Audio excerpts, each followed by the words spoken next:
Го продолжуваме разговорот во продолжение со Надица Илиевска, нутриционист, како да ги избереме традиционалните намирници, но сепак да ни биде здрава великденската трапеза. Добро утро. Добро утро.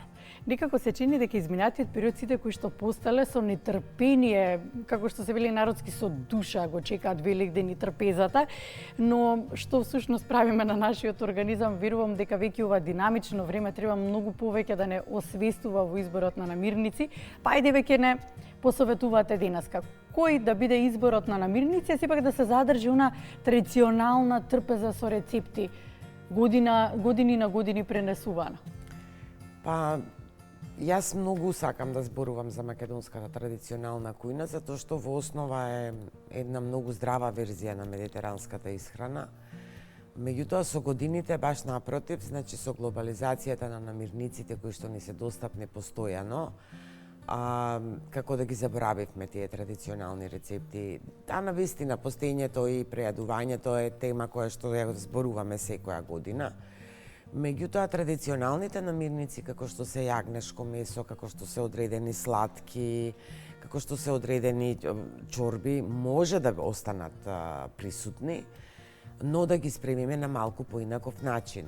Например, јагнешкото месо може да се спреми и се спремало на нашите простори во комбинација со спанак, потоа во комбинација со грашок. Иако последните години за традиционално се смета јагнешко со компир. Апсолутно тоа не е традиционално македонски, меѓутоа и е многу тешка комбинација. Потоа традиционални се зелените салати. Добро познатата мимоза салата, која да, што ќе ја јадеме во овој период. Но таа може да се збогати со ротквици, може да се збогати еве со глуварче, може да се збогати со млада зелка. На тој начин да внесеме многу поразновидни намирници. Што значи дека во комбинацијата лежи и решението на тоа да не го оптеретиме организмот, а сепак традиционално да се подсетиме на вкусната храна која што празнично се служела. Генерално треба да се внимава на количините и мене многу ми се допаѓа што всушност трпезата великденска започнува со чорба, затоа што во последно време ние многу малку имаме време да се посветиме, да посветиме време на конзумирање на различни супи, потажи, чорби. Истите тие се навистина многу добри за нашето здравје, што значи дека комбинациите постои разлика во тоа како ќе го нахраниме и како ќе се чувствуваме доколку конзумираме комбинација на јагнешко месо и комбинација на зеленчук или нешто што е сосема недигестибилно, тешко и така натаму. Потоа јас сакам да потсетам дека во голем дел на Македонија традиционално се спремало јагнешкото во комбинација со така наречена алба сантава. Тоа е старо турско јадење. Сакала да ги потсетам гледачите на тоа јадење. Јагнешкото се пече, потоа млад кромит, јајца и кисело млеко се потпекуваат на крајот со јагнешкото месо и тоа е навистина едно многу лесно, многу вкусно јадење. А исто така и јагнешкото месо се припремало само со млад кромит, кое што дава дополнителен ефект на она што го содржи. Значи, кромидот ги на некој начин ги одвојува маснотиите. Друг совет што можеме да го направиме јагнешкото, еве сега е во центарот на вниманието, значи да го печеме на решетка, да дозволиме вишокот на маснотии, бидејќи јагнешкото месо спаѓа во најмрсните меса и тоа специфична комбинација хемиска на масти кои што нашиот организам многу тешко ги дигестира и да го припремиме на начин на кој што тој ќе ги ослободи мастите во садот кај што го спремаме, значи да го подигнеме на решетка и да дозволиме вишокот на маснотии при печењето да се исцеди и тогаш на некој начин ќе се ослободиме од мастите кои што јагнешкото навистина ги има многу. Добро, особено за оние кои што постеле. Неколку пати наназад години кога сме зборувале пред Великден, по Великден, подсетуваме на вниманието, ако сте го испочитувале постот, вниманието со внесување на мирници. Сега како овие, дали нашата вера и она што го овие денови, четврток, петок и сабота, кои што се запишани како денови што треба да се внесува од намирници, полека го подготвува организмот за во недела да може да јаде толку мрсна храна? Всушност, верските пости се неверојатно добро испланирани. И сега, например, постојат традиционални јадења кои што се јадат за Велики четврток, Велики петок, сабота. Меѓутоа, освен символичкото значење на омрсувањето со јајце, всушност, тука ја отвараме темата за јајцата, всушност јајцето спаѓа во една од полесно дигестибилните и нутритивно лесни за апсорбирање. Например, сите нутритивни вредности на сите намирници ние ги пресметуваме во корелација со јајцето. Јајцето се смета дека има искористливост 100 од 100 и нутритивна вредност 100 од 100. Значи, сето она што го конзумираме од јајцето го искористуваме и потоа сите намирници по таа табела одиме 90, 70, 20. Аха, добро. Затоа јајцето е добро за да се започне, значи, омрсувањето на некој начин. Веќе напоменав дека традиционалната трпеза започнува со течна храна, односно со супа или со чорба. Тоа е исто така добар вовет во омрсувањето и дури потоа во недела се почнува да се конзумира храна и прочем Великден трае 3 дена, што значи, празнувањето и омрсувањето, што значи дека имаме доволно време да ја воведеме из храната. Всушност, она што секоја година го зборуваме е количините. Тоа е тоа што сакав да ве прашам. Колку јајца всушност се добри да ги внесеме за нас? Мислам дека наназад години имаме случај, некогаш како порано, но сепак постои по некој случај од прејадување со јајца.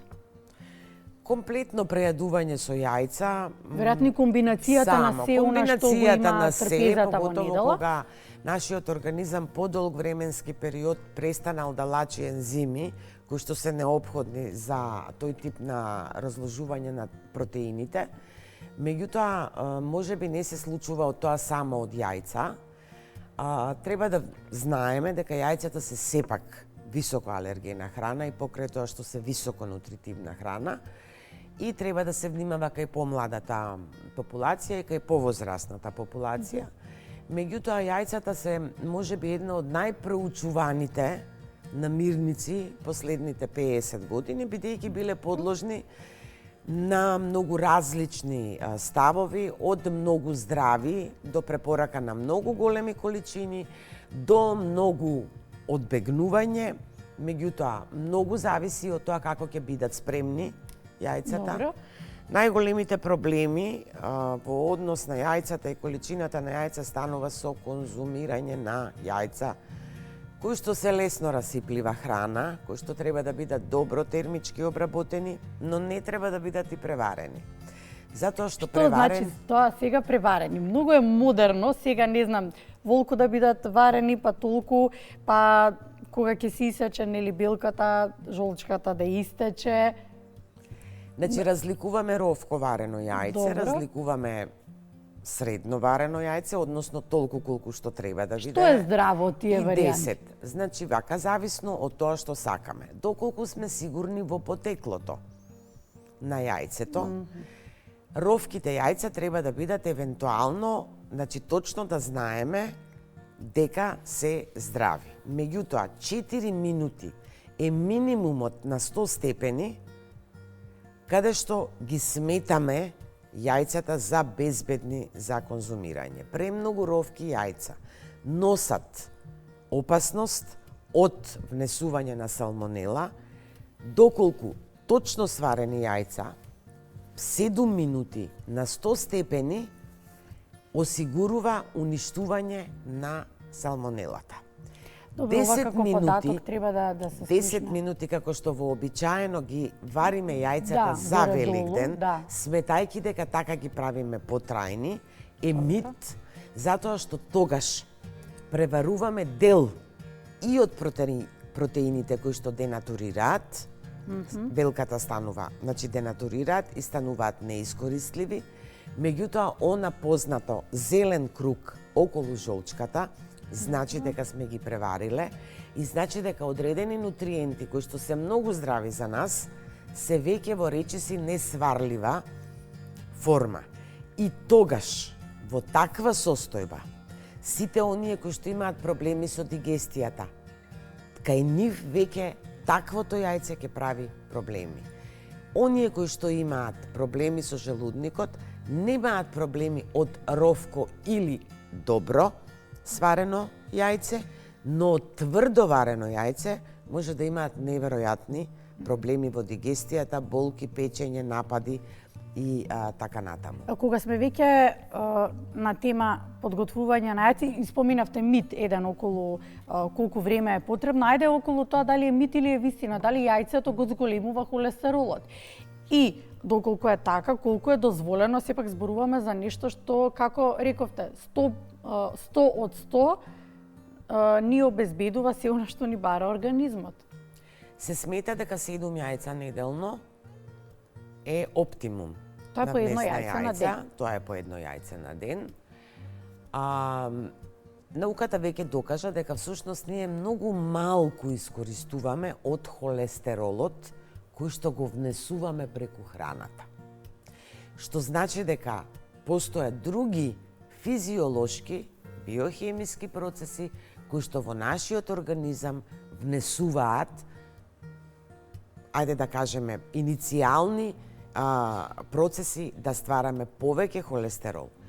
Она на кое што треба да внимаваме е одредена генетска предиспозиција кај одредена популација поради промена или мутација на одредени ензими или одредени гени кои што не можат, односно каде што внесувањето на јајцата влијае на холестеролот, но тоа е само 0,2% од светската популација.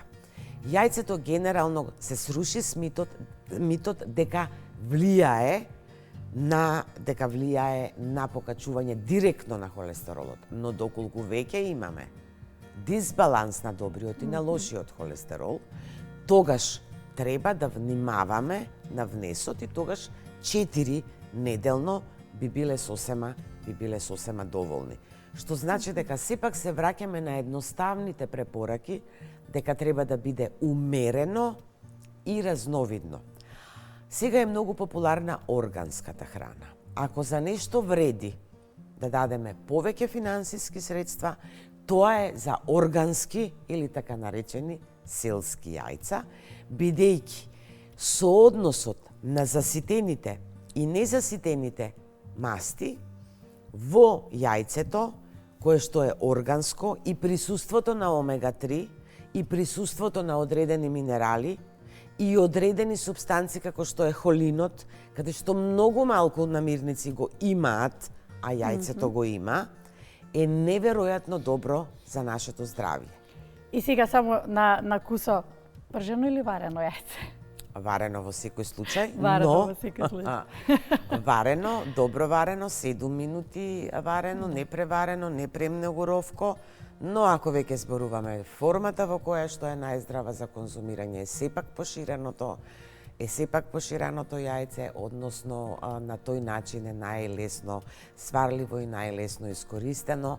Начин на подготвување на јајцата кој што за жал ние многу одамна сме го напуштиле, а многу едноставен за припрема. Само кусо имам време уште за едно прашање кое што ќе биде многу значајно овој следен период и следни денови. До кога вапцаните јајца, до кога се здрави да се јадат, да се конзумираат? И предпоставам дека треба по извесен период да се чуваат и на поладна температура. Тие треба впрочем постојано да се чуваат во ладна температура, она што домаќинките како декорација секоја година она што домаќинките како декорација го ставаат на своите трпези, не треба да стои повеќе од 2 дена на трпезата, топло време, топли ни се домовите. Во фрижидер може да седат 4 до 5 дена, а меѓутоа тоа е максимумот под услов да се чувани на добра температура. Оние јајца кои што се декорација треба да бидеме многу внимателни, треба постојано да ги ротираме, да ги менуваме.